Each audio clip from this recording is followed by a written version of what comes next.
difference. Bro, listen, look, man, my mother used to come visit me early on. She'd come visit. And I told her, I said, Mom, look, why don't you just move? Yeah. Like, because listen, man, and my mother she wouldn't be upset if I told you, but one time I was just walking past the kitchen, like I was younger, and I saw my mother crying with her checkbook and her bills. And she was just crying. And I said, just to have that leased car, just to have this house, and just to have this furniture that you bought the leather one that costs a lot, so you got to pay with the credit card. And just for that, look at the result of that. Look at how you feel. Look at the situation you're in. I didn't say that to her, but that's what I thought in my mind as I was looking at her. So I was saying, look, Mom, because she wasn't Muslim. I said, if you came here, you would own everything. You wouldn't owe anybody anything. And she was retiring, so I guess she said, he might be right. So she came to live with us. Okay. And I'm telling you, after 2 years, she didn't owe anybody nothing. She owned everything in her house without having to pay cards to get it. I mean, she was able to save her money. I'm just saying, but that's one part. The second part is 3 parts, right? The second part is that she started to change because of the environment. So in the States, maybe she get in the front seat with a man, and now gets in the back seat. Now she's shy to talk to now she doesn't shake hands with men. She's not Muslim. Oh. That's the second phase. I'm telling you, environment, bro. This is what I'm trying to tell you. That what she saw and what she lived changed her. So she didn't care she stopped driving even. My mom was a very independent person. So she stopped driving, and she would get a driver. But she could have easily just did what she was doing in the States. Here, let me just try to get this car, try to do this and buy this house with a loan. She could have did the same thing. She stopped. She didn't do none of that. And she was happier because of that. Third phase, she accepted Islam. And my mother's praise, she praying. And it's all environment. We lived in Muslim countries. So it wasn't just Egypt. She started in Egypt. She went to Malaysia. She saw the Muslims. Well, when you moved there, she was with us the whole time. But we went to Kazakhstan even, she was there. And then we went to Turkey, she was there. But I'm trying to tell you, bro, this changes how people think. Because she went there, it's Muslims there. Yeah. It's not like, it's just this church in the corner over here, and then over here it's the white church, and none of that. Muslims everywhere, they all praying the same. The adhan is the same.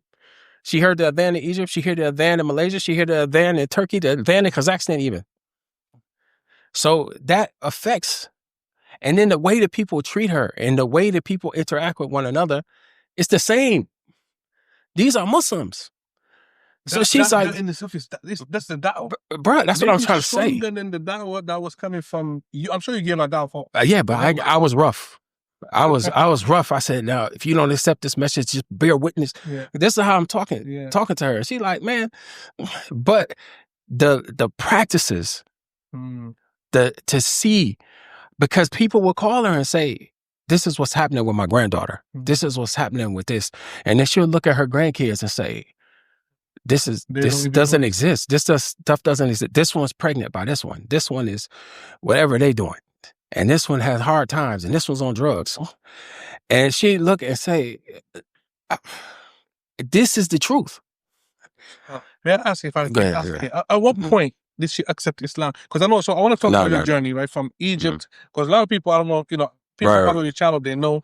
But, you did at some point, you stayed in Egypt, I think, up to 17 years before you moved, right? Right. If I remember. Yeah. That's about and then from there you went to Malaysia, and then you went to Kazakhstan, went to Turkey, came back to Egypt, right? Since you're speaking about your mother, I'm just curious to know, at what point did she accept Islam? Is that before you went to Malaysia, or? That's interesting too, man, because she was observing the whole time. Yeah. People watching you, man. It's not what you say, it's what you do, right? So she's watching us the whole time. So we leave Egypt. She's not Muslim. She goes to Malaysia. She loves it.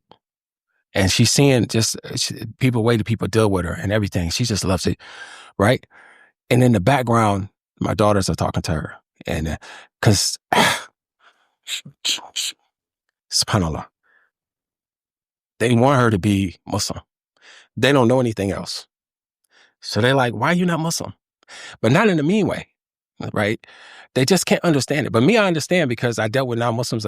We Muslims, it's your choice, whatever. This is how we see it. But for them, it's just like, why wouldn't you be Muslim? Like, I can't understand why there's another choice for you. Like, and they just kept doing that. And they're not being rough. They're not being rough, no, because they love. They love and there's not. They want you. They want you. See, it's different. It's a different type of thing. Like, you want somebody to be Muslim because you're fear of what's going to happen to you if you're not Muslim, and you know about Islam. So if you don't accept this, we don't want you to see you go like that. That's love.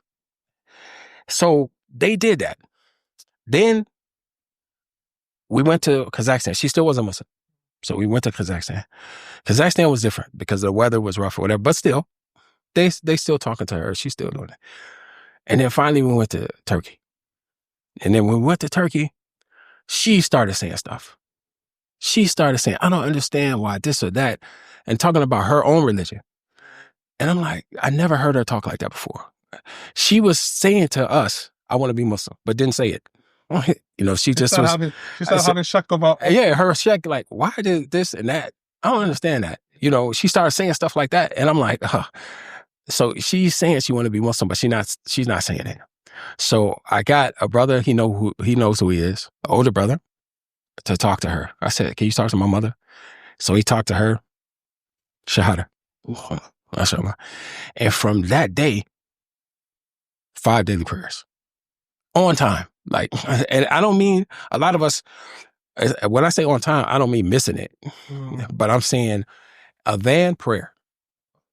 And it was to a point where we were like, like at least let the karma come on, you know. But nah, man, she was, you know, mashallah, man, my mom's like, you know. Right. But I'm saying that, man, it's so powerful. And you know, people, man, subhanAllah, like, they really don't know what this is. I can't say that. I'll say this.